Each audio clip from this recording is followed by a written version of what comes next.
So, ladies and gentlemen, back on August 16th of 2020, me and you have started this journey on HBO called Lovecraft Country, and today we are talking about the season 1 finale, maybe the series finale called Full Circle. Did I like it? Did I love it? Did I hate it? Did I just think it was one of the worst finales? We're going to talk about that and much more.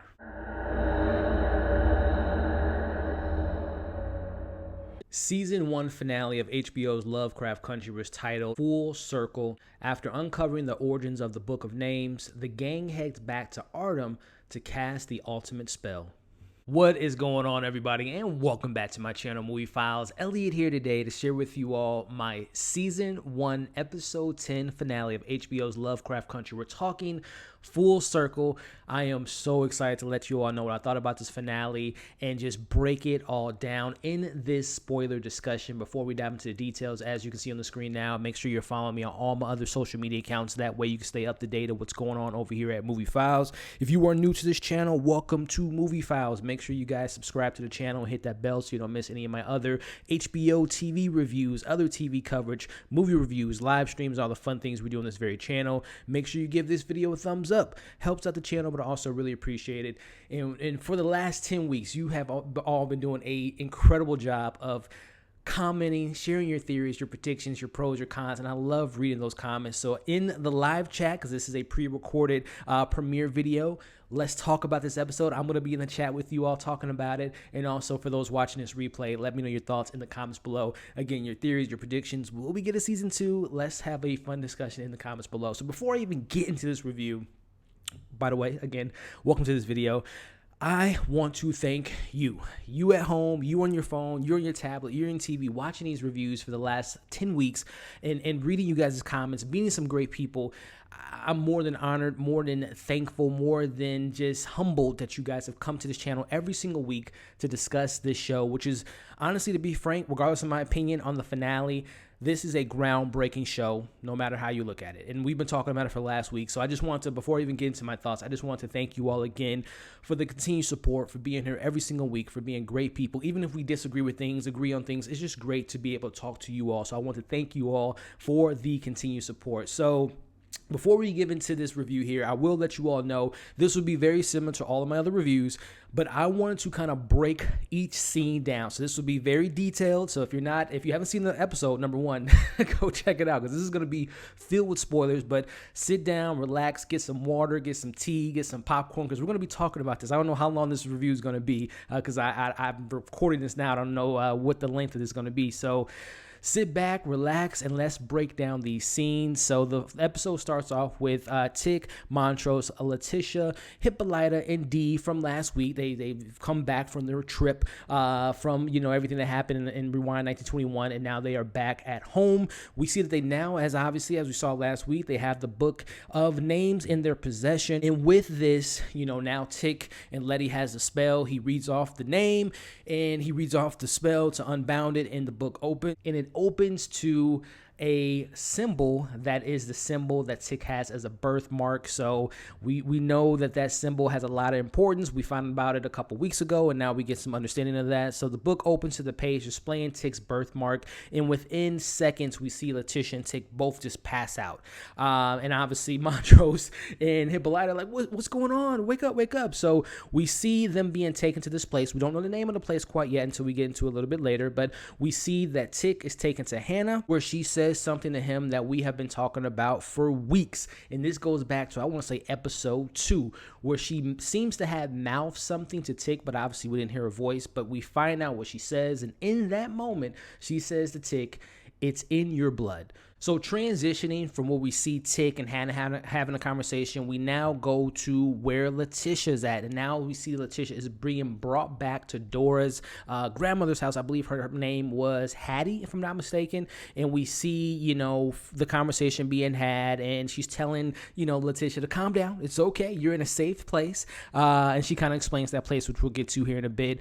But she assures her that she is safe and that she is there because the one she cares fairy brought her here, meaning that the child that's inside of her, that's Tic's child, brought her to this safe haven because of the bloodline. And it's, as Hannah said, it's in your blood. So within this scene here, we see that Tic unbounds the book, as we learn, and they both have to learn what has been lost. So we kind of get this, almost, my Star Wars fans, this kind of Jedi moment where it's almost like Tic and Letitia were talking to Obi-Wan Kenobi and Yoda and learning the book and everything. So kind of breaking this scene down again, we hear the dialogue from Hannah we hear the most dialogue from Hannah for the first time all season. We've never heard her spoken into this moment, and she explains to Tic that she had to do to keep her and her family safe by taking this book of names, and she ran from her master, and she wanted to keep her child and her family safe, so she worked on this protection spell that she found and learned from Titus. So as we see, Hannah lifts up her shirt, and she has the exact same birthmark that was in the book of names,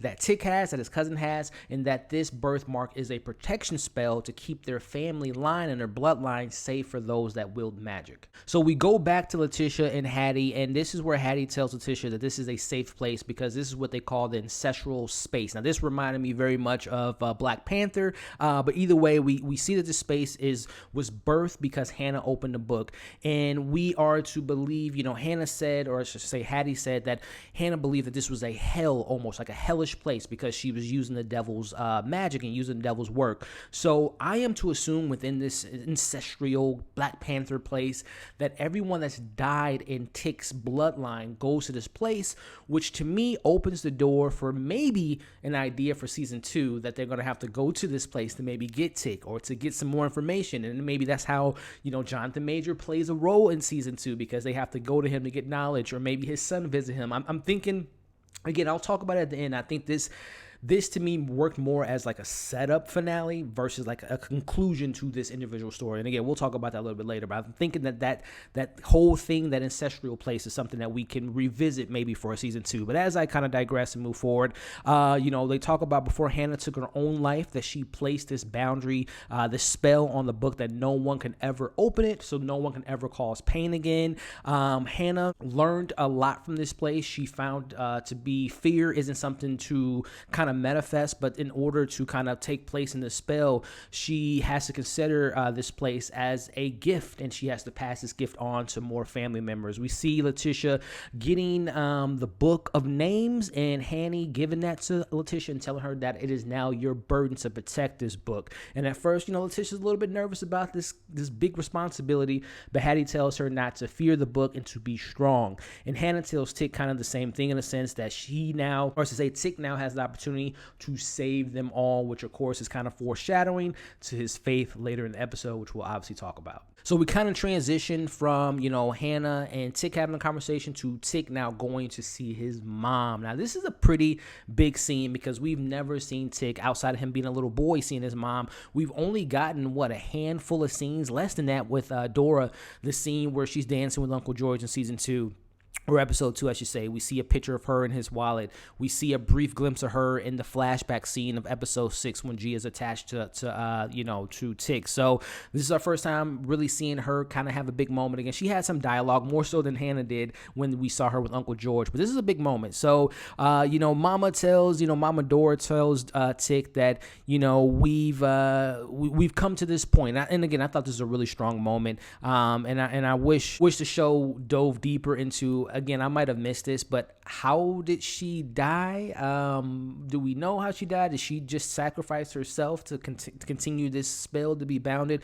Let me know what you guys think of Dora's death and how she died. But within this conversation, Tic tells her that he doesn't want to die. She tells him that it's his sacrifice. It's important to make this sacrifice, and that it's his purpose for life. And I'm going to pose a question to you guys here in a bit, but as I kind of move forward, she tells him that he doesn't have a choice, and she never had a choice when it came to Uncle George and Montrose. And this is where I want to kind of talk to you guys in regards to the live chat and then the replay in the comment section. The conversation, she said that Tic doesn't have a choice. What do you guys feel about that? We saw that emotional moment last week with Hattie, burning alive, and she making the choice to protect her, future family and not her immediate family right then and there. So Again, I asked you guys last week, what would you guys have done in that position? But what do you guys think about, Dora telling, Tic that he doesn't have a choice, that he's pretty much bound and kind of meant to do this, to be the ultimate hero, to be the, everything that Dora tells him that he is, in regards to he has the best of both worlds of, Uncle George and Montrose. But let me know what you guys thought about that, her telling Tic that he has no choice, that this is destined to be. So as we kind of move forward, again, like I said, I kind of touched on it just previously, but she does say that, Tic reminds her of both Montrose and George. He has the fierce heart and bravery of Montrose, which I don't know about that, because we know that Montrose didn't do a lot of brave stuff this season and some of the stuff he did in the past. But as I digress, she also says that he has the integrity of Uncle George. So again, overall, I thought it was a nice moment to see them kind of have that moment, kind of some closure, which we get another good moment, which I think with Ji-Ah and Tic, but really nice son and mother moment, and we never seen that before in the season. So that was a kind of, sentimental moment, to say the least. So something to keep in mind too within this scene, guys, is that, Dora says to Tic that this will change everything, and this isn't the end, but the beginning. This is one of many little breadcrumbs to alluding to a season 2. So let's transition to the next scene here. Now we see Tic and Letty. They see each other. They're in this ancestral safe place, and they learn what they have to learn. And, they understand that there's going to be a sacrifice made, the ultimate sacrifice of Tic giving his life to save his family, very similar to a lot of his bloodlines, Hannah, Dora potentially, as well as, Hattie. And then something I alluded to a couple weeks ago where, we were talking about who was that metal arm? Who could that metal arm be? And I had made a prediction or theory that it could be Hippolyta. It could be those celestial alien beings, or it could be Dee. And we'll talk about Dee getting her Bucky Winter Soldier arm here in a bit. But I will say I thought it was, a cool moment, because we see Tic and Letitia kind of being in this space, but in the same time, they're over the body of Dee, and we kind of see them, breaking the spell. But we see Dee's arm again. As I mentioned, I don't think her arm's going to be safe, and it ultimately wasn't. But I thought that was kind of a cool scene, knowing that they were kind of in this. We have the conversation about, do you believe in ghosts and stuff like that? So it was kind of like a ghost moment for those that have seen that film, where, they were in this different world, kind of Doctor Strange, out of the body experience, but they were in the same room with them. So I thought that was a really cool scene. Now, there was a lot of assuming going on in this finale. Now, I am to assume that Letitia was able to learn all the spells that she needed to learn, that we saw her doing in this episode, learning everything from Hattie within that moment. I assume that this ancestral place doesn't have a sense of time, so I assume that she was able to learn this information with Hattie all within that scene. Again, it wasn't really specifically said or spoken, but I am to assume that that's what happened. The ancestors passed on the knowledge, however long they were in. I mean, it was literally probably a couple minutes in the world, in the real time of the show, in regards to when they passed out. But maybe they were there for hundreds of years. I don't know the sense of time in this place. They didn't really explain this place, but I am to assume that. So let me know if you guys assume the same thing. So breaking down, literally, this is the first 10 minutes of the episode. I'm going to say that it just wasn't, I'm going to be honest, it was a little bit jarring the first time. I've watched the episode twice now, and it was just like, this is a lot being thrown out. We're meeting Hannah talking for the first time, Dora and Tic having a scene together, Letty having this, obligation now and this burden on her shoulders. There was just a lot within those 10 minutes, and it really felt like episode 2 in a sense where, again, whenever they kind of bring in new magic and kind of new lore to the show, it just felt rushed. I felt like that they should have had more time in those scenes. I feel like, especially when it comes to Tic and his mom, I feel like they should have had a deeper conversation. What was it like sleeping with, Montrose? It not sleep, getting into details, obviously, but like the decision of how she ended up having, is George my dad? Like, I wish that they would have sat in that scene more. I just feel like this episode, again, I'm going to talk about it at the end, but I feel like this episode just moved by a lot of things just way too fast for me personally. And another thing, too, within this first 10 minutes, it was a lot of exposition. It was an exposition dump. We have this, McGluffin in regards to this book, and, we have all this information dumped on us within 10 minutes. I just felt like, again, it was just way too fast and should have just been more time spent within that scene. But again, let me know what you all thought about it in the comments. Did you like the first 10 minutes? Did you think it was too much exposition? Did you want more time with Tic and his mom? Just let me know your thoughts in the comments, guys. So let's just transition over to the next scene. Tic feels throws Montrose in on the plan. So, Tic tells Montrose the plan. In order, to Hannah's spell to work, they would need a blood tie, and that is a physical connection between Christina, Tic, and as well as Titus, which I don't know why I'm just realizing that they both have the same first letters of their name, Tic, Titus. I don't know, similar. I don't know. Either way, we gotta move forward. Hannah's been working on this for, I'm just like, wow, this is a long time to really cast a spell. She's been working on the spell for a century, which is crazy, right? And then also the Tic tells Montrose that the knowledge has been passed down from the ancestors to Letitia. So she's a very pivotal character in this universe, and she's my favorite character too. So moving forward, so again, I thought this was planting the seeds for a season 2. Montrose clearly upset about his son risking his life, and Tic tells him, and this is, again, I think this is a pivotal thing for season 2. He tells him that the book, that him dying was wrong. And they said this a couple weeks ago, but this is one potential thing that can play out in this timeline. Now, why I think this is important for maybe a season 2, if we get that announcement sooner rather than later, I think this is a plot for next season because it could be an alternative version of Tic's character. They can maybe pluck him out of a timeline and bring him into their timeline. And I think that's something. Whenever you have time travel, you can always pick and choose people from different alternate universes to kind of bring them into your timeline. Very similar to like Endgame. So, and for my Avengers fans out there. So I am to assume also, again, this is me making a theory, that if they can maybe pick Tic out of another timeline, if that's something that they do, then couldn't the people that were the white people moved away from the magic, couldn't they go into another timeline and then get the Book of Names somewhere else? Maybe that's a season 2 type of story where some white person, maybe it was the guy Tic threw into the portal. Maybe it's someone else from the lodge, that they are going to get the Ori object, go back into some other universe and get that version's universe of the Book of Names. Something to think about there. Let me know in the comments, guys. So, they convinced Montrose to get on board by reminding him all the stuff they've been doing all season and that this is the way to protect the family. So overall, I thought that this scene was fine. I thought that this scene in particular set up something, like I just mentioned, for a potential season 2. So, and I thought it was very interesting that Montrose was lied to by his son, because Montrose was doing all the lying in the first half of the season, but now Tic and Letitia are lying to him about ultimately that Tic's going to ultimately die. Coming full circle, right? Of the father lying to the son, now the son's lying to the father. Thought that to be very interesting. Now, fast forwarding to the next scene. Now, we've been talking about it. It was mostly in the first half. I brought up my first couple reviews, the music choices, whether it be Cardi B, Marilyn Manson, all the modern songs that we thought, we were making theories like, oh, maybe it's some time and these songs are playing in this timeline because they're time traveling. That wasn't the case. So this song here that they play, I believe it was by Highland Park Collective, Ready or Not. Listen, I'm a score guy. I love scores in movies and shows, and I think it can be a character within itself. It evokes an emotion.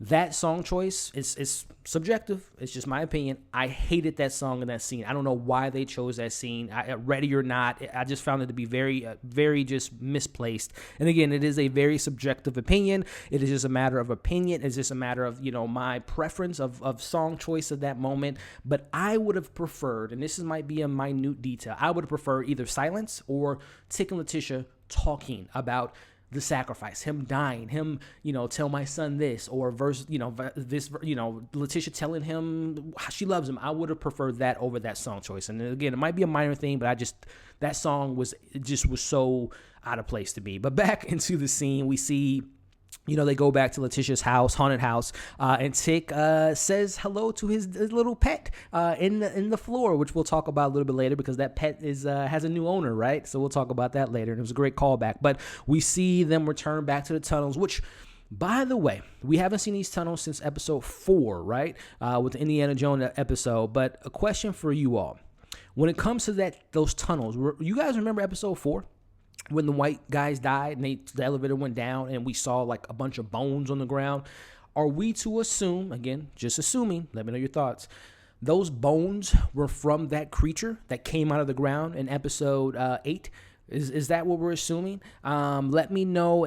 Or is that creature that we saw was that the creature that Christina gave birth to in episode 2? So let me know if I'm close, if you're thinking the same thing. That, again, just repeating that question I'm asking you guys.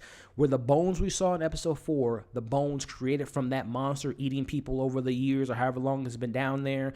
And is that the same creature, or is it the creature that Tic has? Was that the creature that Christina gave birth to? Let me know your thoughts in the comments in the live chat. So going back to that scene, we see Tic and Letitia prepping the spell, putting salt and blood and everything. Letitia speaking, reciting the spell, and it's showtime, essentially, right? So we see that Tic ultimately summons Titus from the dead, I assume, and Tic and Letitia are reciting the spells, and, we see that they also bring back Hannah, they bring back Dora, and obviously Titus is like, what are all you black people, what are you guys doing? You ungrateful, like he says all this stuff to them, and we see Tic and Letitia, which I thought the execution of that just kind of looked silly to me, them trying to not kill Titus, but try to get his flesh, and that could be in the form of a piece of his skin or his finger. I mean, I just found that to be really kind of weird, that scene, the way it kind of played out, but he somehow escapes, I guess because he's a warlock and he knows magic, so he was able to escape. But then I guess another thing that I'm just assuming, he was able to find his closest kin, which was Christina. So we see Christina and Ruby driving the car. He pops up in front of them. They hit a pole. Christina jumps out of the car, or, is impaled by the car or whatever. And we see, which was interesting, Christina was like, Ruby, are you okay? She seemed very concerned about Ruby, which is the conversation we've been having for weeks. She really does love her, care for her, we to assume, until what she does a little bit later in the episode.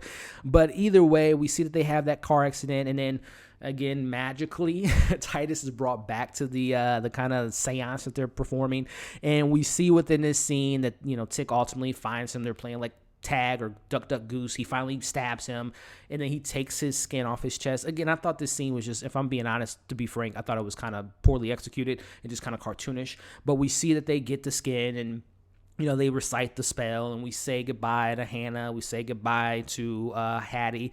And then I would have thought it would have been nice. Again, they had a little bit of a goodbye, Tic hugging his mom. But again, I felt like those moments between Tic and those moments between his mom just should have been more impactful for me. And again, I am to assume, and we'll talk about Tic's death, that he's going to be at this place. So maybe that's why his mom was just like, oh, I'll see you later. I'll see you in a couple, when you die, I'll see you here. So I don't know. We'll see. But overall, I mentioned it. I thought the music was terrible in this scene. I personally thought it would have been more interesting, and this is just me writing the finale, if Titus really did, was walking around Earth or walking around, Chicago, and him, wanted to get his powers back. And he's like, we see Christina and Tic having to work together to kill Titus, right? And them doing it for their own gain and all that. I thought that would have been more interesting, but I felt like they missed an opportunity for having Titus and Christina and Tic having to work together to take out Titus for the finale, and then obviously wrapping up the rest of the show. But that's just me personally. Let me know if that's something you guys would like to see, Titus walking the earth. Just sounds a little bit more compelling to me personally. But as we kind of move forward, I also found, like I said, I just wish that the moments that they had, like them going to the Black Panther area, I would just wish that Dora and Tic had some more moments together. But as I digress, we move forward. Now, this to me was a good moment. This was a great scene to me, actually, guys. We get the moment where mama and daughter have a conversation. I'm referring to Hippolyta and Dee. Dee calls her out, man. She's like, Mom, you left. Regardless of what you were, what you did and, who you want to be. For me, being Orinthia blue and all that, that's cool, mama, but you left me. And in doing so, I lost my damn arm. Who knows what you could have done. Maybe you could have helped Emmett Till go back in time and save him. It's just like, Dee called her out on her stuff. For her, again, it was an interesting conversation we had a couple weeks ago when she had her I Am episode. Yes, it was liberating. It was great to see her reclaim her name, but, she's a mom, and she did kind of leave her daughter. Again, she came back. She ultimately came back to her daughter. She was there for her daughter and saved her last week. But it is I'm with D. I'm not going to lie. Let me know in the comments. Were you not Team D, Team Hippolyta, but who did you side with in that not confrontation, but in that moment? Who did you kind of feel was in the right? Let me know in the comments, guys. So we kind of move forward, transition to Montrose and Letitia and Tic. Tic tells Montrose that they, that the They don't have the ancestors to rely on anymore. It's just them three, and then Hippolyta comes in. She's been doing this the last couple of weeks. She's just popping into the rooms and stepping up like a great character that she is, and a badass hero that she is. But she says, it's us four now. And then Christina just comes out of nowhere. Christina storms in. Well, after, it makes sense because she just saw, Titus. She's like, oh, wait, these black people got some more information than what they told me. So Christina storms in, looking to diffuse the situation of a certain extent by saying this isn't a generational hate thing. This isn't a family hate thing, man. This is just business. This is business, right? As she pretty much says, this isn't personal, and Tic's death is a consequence of her spell that she needs to cast. And we see Tic refuses to give her the book, and even though he promised to kind of help her out last week, which he technically did by the end of the episode, but either way, he says, no, I'm not giving you the book. Even though, I want to know in the comments, would you have taken that deal that Christina gave him? Could we have trusted Christina to go a different direction? She said, I'm not going to kill you. Just give me the book of names. I'll figure it out. Blah, blah, blah. Do you guys trust her? Would you have taken that deal? Let me know. I wouldn't have, because I don't trust her. Even though I think Christina was a pretty dope character. But either way, I thought it was very funny, very petty of Christina. As she's walking out of the room, she takes away the protection spell, the Mark of Cain from Letitia, who now knows magic.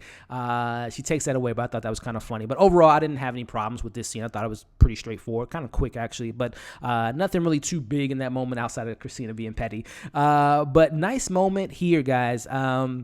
Again, I think that the biggest thing to me was seeing that Dee just didn't take her mom's apology. She called her out and stuff, and I kind of really appreciate that and had a fun time with that scene. I just love all the scenes with Dee and Hippolyta. But moving forward, small detail, but something I noticed, as the crew's heading back to Liddy's house, we see that more black people are moving to the neighborhood, which may answer a question I had, and the question a lot of you guys had. When that monster came out of the ground a couple episodes ago, no one in the neighborhood saw that monster, but it makes some sense. Two things could happen. The neighborhood already had moved out because of black people moving in. You have this boarding house of protection for black people, and the white people just moved out, and those homes were vacant. Or the white people moved out of the neighborhood after they saw a goddamn monster come out of the ground. So that's one or two ways. But either way, the biggest thing in that moment was it's nice to see that the black people are coming into this neighborhood and the white people got the hell out of there. So that was a kind of a small little detail, but something that I thought was pretty interesting to say the least. But either way, moving forward, I thought it was really nice seeing all of our crews. They've been working together for the last week or so, but it was minus, Ruby obviously doing her thing, but it was nice seeing Letitia and Dee and Hippolyta walk into the house. It was just like the gang's back together. I kind of love that moment there, right? And then something, I don't know, this might be something minor, little, or nothing at all, but Tic, he looks back at the mark that was put on the door by the priestess. Was that something that should have been, did that mean something? Was it just him like, you know what, I'm going to call, which he ultimately did in the next moment, he calls Ji-Ah, but was there something that you guys took away from him looking back at that mark? I don't know, but either way, like I said, the biggest thing is he called Ji-Ah, which leads us into the next scene. But before I go into the next scene, I will say it was a small little scene as far as breaking the scene down, but I like that it kind of somewhat explains why people either are in the neighborhood, didn't stay in the neighborhood, why, that monster came on the ground and no one seemed to care and no one remembered or whatever. At least I'm speaking for the neighborhood, that is. But I assume that the neighborhood was either vacant because the white people was like, black people are here, we're getting the hell out of this town, or they saw the monster and they got out of there, and that, the black people moved in. So small scene, but just something that I thought was kind of funny and interesting. But overall, we'll go move into the next scene, which I'm going to call these scenes. I'm going to start naming these scenes moving forward. I'm going to call this scene here. I'll call this the closure scene. I call this scene closure, and Tic calling a girl, Ji-Ah, and apologizing to her, right, for treating her bad for everything that he did to her a couple episodes ago and how he left her. So we get a proper conversation this time between two, which, we see them having the conversation. And me and Shalon talked about it on the live that I did last Friday. Ji is a great character, man, and I think even though I love Letitia, and Tic and Letitia are a great, powerful black couple, and a great on-screen black couple to see, but I don't know, man. I said it in that live stream. Episode 6 is probably my favorite for the second half of this season, and I think seeing them on screen together, Tic and Ji-Ah, they just have great chemistry, man. I really love their chemistry. And either way, as we kind of go in the scene, we see Tic apologize to her after what he said to her in episode 8, and, he asked for her help, which I thought, was nice to see her get into the mix and everything of that nature, and that they're family for everything that they shared years ago. So, again, I thought that it was nice to see Ji Ji-Ah. Ji-Ah tells him that her mom passed away, but before she passed away, that they became more of a daughter mother relationship, which was nice to hear. And again, I thought Jamie Chung. Let me just side note, I thought she was great. I thought she was great as Ji-Ah. I thought she was a fantastic character, and I thought she just did a great job in the role. But overall, the scene was quick, but it was closure, and I like that because I love the Ji-Ah character. And hashtag Ji-Ah deserves better. So moving forward, I'm going to call this scene here, Sister, Can You Help Me? We get Ruby and Letitia sharing another great scene. All their scenes as sisters this year has been fantastic, but they have a conversation about, which was a conversation needs to be had about with anyone. Outside the confines of the show, but it's a conversation about family and what it means to be family. It doesn't mean that you're actually a family just because you have the title, oh, this is my mom, this is my dad. It doesn't really mean anything unless they're really there for you. So I really love this conversation that family isn't an obligation, but acceptance. It's willingness to sacrifice everything to protect your family. So I love that line. I love that moment. And it is something that hits home with me. I'm not as close to my family as I used to be. And it's just because, again, it's about sacrifice. It's about acceptance. And sometimes your family's not there when you need them most. So I really love that scene. But in this moment, Letitia reveals all the plans to Ruby about which Chick didn't want her to do because of her being so close to the enemy, right? But Ruby calls out Letitia in this moment, saying that she only needs her to be a sister when she wants something, which is very true. And it kind of ends the scene, but she walks away, but she tells her something, which I wonder what she actually told her, because as she's walking away, she says, I got to tell you one more thing. We didn't see that. Again, I am to assume that she filled her in on everything. And what I mean by everything is the time travel to the past, the baby writing a book, Titus, them, taking the flesh and everything. So I'm convinced that she told her everything up to that point, which led her to making her decision, which we'll talk about here in a bit. But let me know, was that a missed opportunity for us to not see that conversation? Or is it just leave it up to your imagination that she just told her everything and we just are to assume that? So let me know what you guys think about that in the comments and in the chat. So moving on to the next scene, which I want to call this scene. This is Mama, I Got a Surprise for You. So we have this conversation here, some small details of Dee is, now she's using her non-dominant hand. I think it's her left hand, if I'm not mistaken. But, she's writing marks on the people's faces that were acquitted from the Emmett Till murders, which is a nice little detail, continuing that story thread of Dee and Emmett Till and what that meant for her. But we see that, again, the guys were acquitted. And then Mama Hippolyta throws in the comic book, Arinthia Blue. She throws it on the door. And, I like this scene here. Again, any scene with Hippolyta and Dee are just great to me. But she explains to her that the essence of time and how she perceives time after her travels, right? And then she takes her to this special area. Again, we don't see this. Again, I think this episode really sets the breadcrumbs for season 2, but we are to assume, again, assuming everything, that she either has the technology in that room to fix her arm, to give her the Bucky Winter Soldier arm, or she traveled in time to get the arm and meet her ancestral being aunties, like, hey, auntie, how you gonna fix my arm? That's what's up. Nice to meet you. Or, in doing so, she was able to pull Tic out of that portal from episode 8. I don't know. Maybe we'll see that in a season 2. Let me know in the comments what you all think was in that room. So moving forward here, we're going to this scene here. I'm going to call this scene, You Thought You Knew Me. So we see Ruby playing Christina like a mama taught her to be a hustler.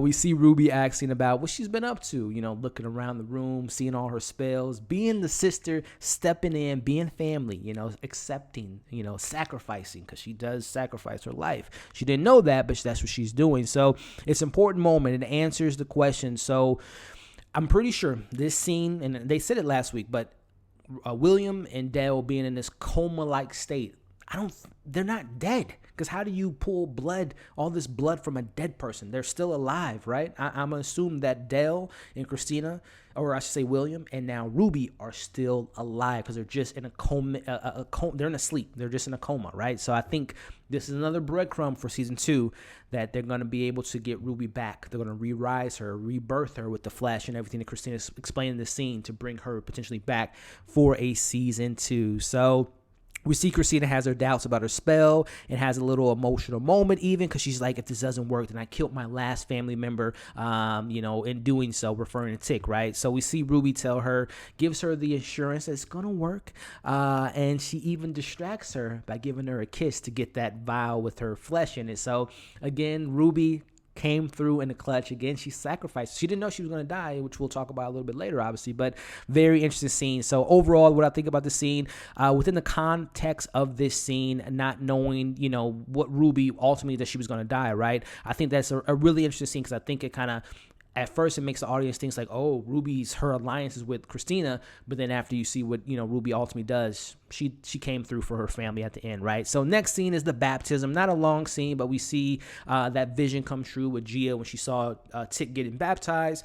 But it's in this moment that, Tic and Letty have their closure moment. And in all these scenes, Tic saying goodbye to his mom, to saying goodbye to Hannah, and now ultimately saying goodbye to Letty, they were just pointing the finger at him dying. This is when you see characters saying goodbye, they're going to ultimately die, right? So we see him saying his goodbyes and being baptized to wash his sins away, but also to be there for his son being baptized. And ultimately, I think saving them at the end of the day was having God in him, as Letitia says to him. So being very, religious and Tic doesn't believe in God, as he says in this scene. But I kind of like this moment they had there. So again, quick scene, but it was a nice callback to seeing that vision of him being dumped in the water. I still don't understand in that vision that Ji-Ah had in episode 6. Who was that woman that Tic slept with? I don't think, I don't know if that has any importance or if it was just random or what it was, but we never saw that come into fruition, right? But it was nice to see him, like I said, getting baptized and him saying, having a moment with his mom and his unborn child, George there. So moving to the next scene, I'm going to call this Goodbye Family. So we see Tic looking at his family one last time as he knows he's going to make the ultimate sacrifice. And we get this, Ruby kind of coming in the clutch as we think it's Ruby. And she has the flesh, right, from Christina. I knew that was Christina first and foremost because, number one, you notice that the vow had so much more blood in it from when we saw it on the table, so I think that was an obvious given. And also, too, Ruby didn't have that swagger that she normally has. I think that was intentional. Like the hat, I'm pretty sure Ruby's wore a hat in this season, but I just felt like the swagger wasn't there from Ruby. So I kind of pretty much knew that was Christina pretending to be Ruby. So moving forward, we get the Shaboom. I'm going to call the scene Shaboom. It was a quick scene, but it was fun to see our crew having a fun time. We, thinking it's Ruby getting into the mix with the family finally for the first time all season, but we know it's Christina. But it was nice seeing Ji-Ah and Dee and Hippolyta and all of them just room to boom, singing that song. I thought it was just a cute little family scene, and it was really more like the last time we're going to see them together, ultimately. So moving forward, I'm going to call this less creative name for the scene here, but it's just going to be called, Ardham. That's the name of this scene here. We see our crew getting ready for everything. As Letty said, this is they did the easy part, which was getting Titus's skin, but now this is the hard part, right? And we see Tic eating the flesh of Titus and drinking what he thinks to be Christina's blood and having a moment with Montrose, which another missed opportunity for me in the scene. Even though Montrose thinks that Tic is gonna survive, I would have liked to have seen Tic being like, "Hey man, I'm gonna see you on the other side, Pops, but hey, I love you, Pops." I would have loved to have seen. Again, I thought that there were some missed opportunities with Tic and his parents. But, as we kind of move forward, we see, I'm going to kind of wrap this up because this is the kind of the last 20 minutes or so of the show. And I'm just going to say it right now.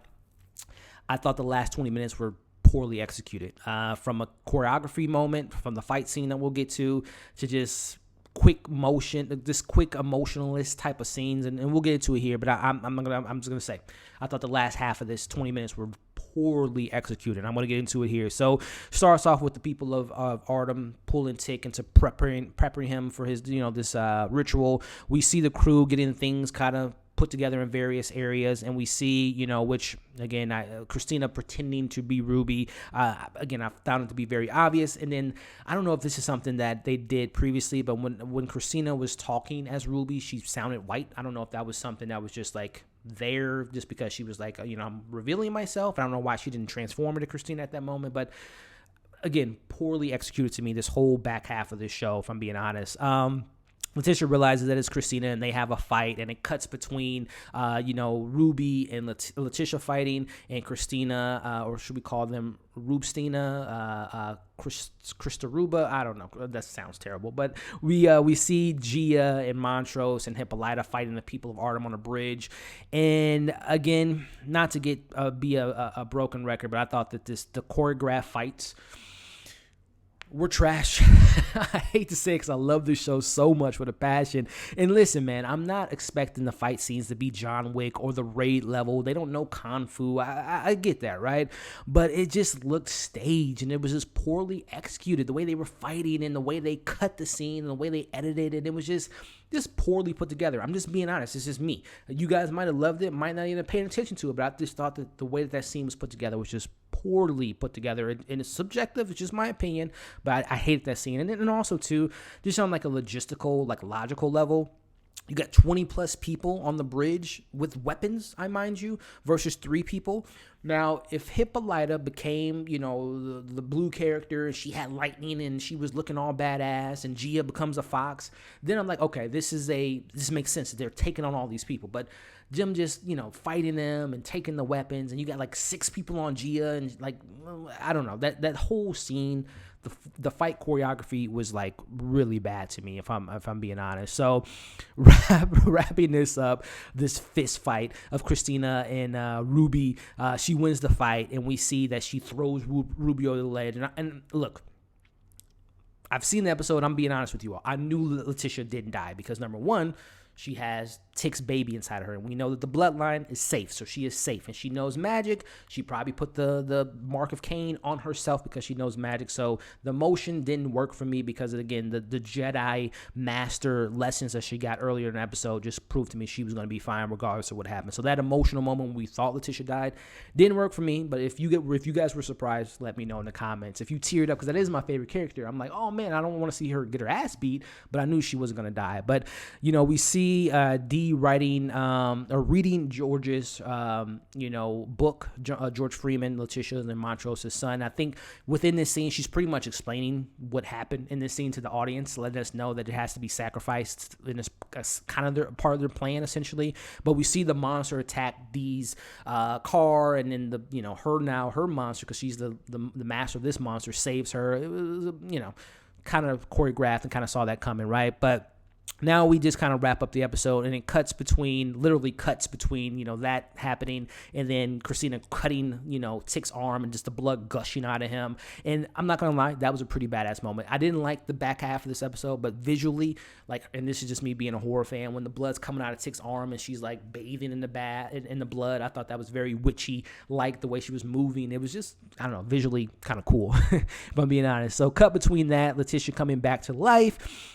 We see her doing her track moment, right? Her Terminator 2 running super fast, which I love seeing her do that. And again, I knew she wasn't dead. But, Christina smiles, thinking that she won. She laughs at, Letty as she stabs her in the stomach and like, you've lost and all this stuff. But really a cool moment. Again, I didn't like the execution of this last half of the episode, but there were moments I like, and this is one of them. And this is, as I said weeks ago, the women of the show are badass, and the women's are ultimately the saviors of this show in regards to saving the day. And we see Hippolyta doing that, Letitia doing that. But Ji-Ah, she has a callback from episode 6 where it's like the Ronin character tells her to embrace the darkness. And we literally see her step into the darkness. The creature comes out of her, and she, ultimately does what the spell needed to do, was connecting all 3 of them, which was Tic, his dead body, unfortunately, with the meat of Titus in his stomach, and then Christina, and she does the spell, ultimately does the spell, and saves the day. So I love that Ji-Ah was able to come in fourth quarter, come in the clutch, and hashtag Ji-Ah deserves better. She's a great character. But either way, we kind of move forward, and we see, the connection. Ji-Ah sees the future and the past of all the stuff that Christina sees. And this is pretty important, I will say. Within this moment, we see Dee is being taught how to control the monster. We see, Tic getting baptized, obviously. We see that Ruby is in that coma, meaning that she can still be reborn and brought back in future seasons. Let me know what you guys are thinking there.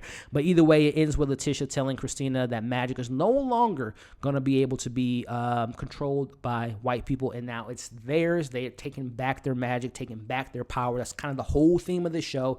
So again, execution poor and some of that fighting stuff and all that stuff, but there are moments that I liked in this final half. So wrapping it up, I will say, I got a little emotional when Montrose was calling Tic to wake him up, and he didn't wake up, obviously, because he's dead. And he made the ultimate sacrifice, and he did the same thing Hannah did.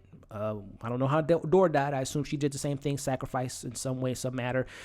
And Tic ultimately sacrificed his life, the hero, and he died. And I thought that was a powerful moment because, again, Montrose waking up his son. And to me, the moment worked, but to me, when I watched that scene, I was thinking more of episode 9 when Montrose told him how much he had to sacrifice to be his dad. That moment hit me within that scene more so than the actual scene, if you kind of get what I'm saying.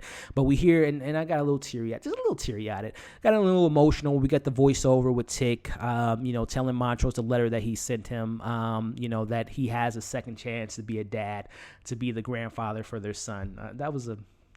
That hit me. That hit me in the heart. So wrapping this thing up, within the episode with Christina screaming for help, Dee approaches her with her creature and tells her, and she pulls out her metal arm. It reminded me so much of Winter Soldier when Bucky is killing Tony's mom. She puts her hand on her throat and crushes her throat, kills her. And the episode ends with the creatures, howling at the moon. End of the episode, end of the season, and maybe end of the series, huh? So overall thoughts, before we get into me wrapping this thing up, guys, make sure to like, share, comment your thoughts in live stream. Those watching the replay, let me know your thoughts on this finale, your pros, your cons, your theories. Will there be a season 2? I think so, but let me know what you all think. Overall, as a collective episode, I've seen the episode twice. When I first saw it, without doing notes, just watching it for what it was, I didn't like the episode. I didn't like it at all. But then I came back, rewatched it, took some notes, thought about it, processed it. It's a fine finale. Maybe even mediocre finale, if I'm being honest, because some of those moments that were flawed really stood out to me, and just things that you had to assume and kind of make up on your own and really not being answered. Some of the questions from the beginning of the season weren't really answered to me. But overall, I thought this was a okay finale for the confines of this episode. I think it's a good setup finale if there is indeed a season 2. There was a lot of things that I mentioned in this review that I can see them bringing back into a season 2. But if they don't bring this back for a season 2, this will be a terrible finale. I'm just going to say that. Hopefully I'm wrong. They're going to bring it back to season 2, and all the breadcrumbs they presented in this episode and throughout this season will come back in the season 2. But if they don't give us season 2, this was a bad finale. I'm just going to say it is to me. I think it's a bad finale. Now, I'm going to go more in depth on my overall thoughts of this season. I want you guys to fill me in. This is for you guys to kind of vote on. I'm going to either go live on Wednesday, this coming Wednesday at 7 p.m. Central Time with myself and some guests, or would you guys prefer us to go live on the weekend, Saturday or Sunday, maybe the next Sunday, kind of to fill that hole because there's no more Lovecraft. I'm going to go live either Saturday or Sunday, 7 p.m. This 7 p.m. is like the central time that I'll always go on live when I cover this show. But let me know if you guys would want to go live Wednesday, this coming up Wednesday, or the coming up weekend, either Saturday or Sunday. Let me know in the chat right now, and let me know in the comments, and we'll get it all set up and have a good old time like we do on this show. Again, as far as the finale goes, I thought there were some missed opportunities. I thought the execution at times was poor, I'm being honest. And I'm to believe, based off of this, that this was a setup episode for a finale. As a conclusion for this story, I didn't think it was that good. Like I said, when it comes to Tic and Dora, I mean, they literally even said it in this episode. This was a beginning, not an end. So I am to assume that we will be getting a season 2, but I could be wrong. I believe they'll somehow maybe get Tic from another place where Hannah is. They're going to go back to that, ancestral place, and we might see Dee and George go on adventures. And somehow, like I said, maybe a white person's going to go back in time to get the Book of Names, and they have to stop them from opening up the Book of Names. There's a lot of possibilities when there's time travel involved. So that's what I am to assume could be a potential season 2, that someone goes into another timeline, gets the book, and Dee, grown up with her arm, and then, her cousin being Uncle George, or I should say George Freeman, is going to be the heroes of the next story. So let me know what you all think about a potential season 2 in the comments. So standout moments for me in this episode were all the moments with Dee and Hippolyta, seeing Tic apologize to Ji-Ah, seeing Ji-Ah step up, being part of the group was great, and having all those moments, I thought that was fun. And, like I said, you heard my flaws. I'm going to wrap this thing up because this has been a very long review. Ladies and gentlemen, that is a wrap on my reviews of Lovecraft Country, Season 10, Episode 10, season finale, or maybe series finale. I really hope not.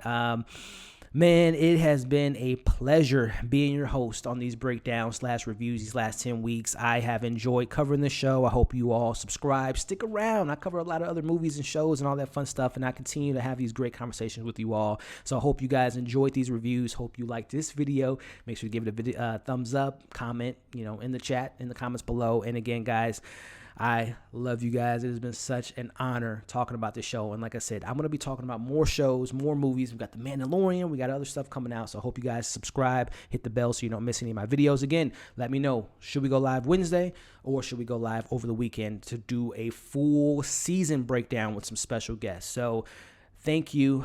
Be safe. Hope you enjoyed this video. And I'll see you guys in the next video.